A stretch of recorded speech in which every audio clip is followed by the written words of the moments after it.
ایک شخص نے 2 نکاح کیے اور دونوں ہی کے ساتھ بڑے انصاف کا معاملہ کرتا تھا۔ تقدیر کا فیصلہ کہ دونوں بیویوں کا ایک ہی وقت میں انتقال ہو گیا۔ شوہر نے انصاف کے تقاضے سے چاہا کہ ایک ہی وقت میں دونوں کو غسل دیا جائے، چنانچہ اس نے 2 غسل دینے والیاں بلوائیں کہ ایک ہی وقت میں غسل ہونا چاہیے۔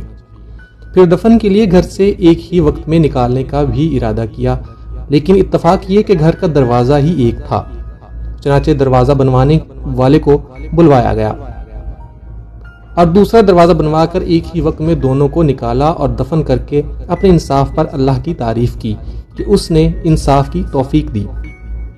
کسی رات ایک بیوی کو خواب میں دیکھا تو وہ کہہ رہی ہے، میں آپ سے بہت ناراض ہوں، اللہ آپ کو معاف نہیں کرے گا۔ شوہر نے کہا، اے خدا کی بندی، ایسا کیوں کہتی ہو؟ اس بیوی نے کہا، آپ نے اپنی دوسری بیوی کو نئے دروازے سے نکالا اور مجھے پرانے دروازے سے۔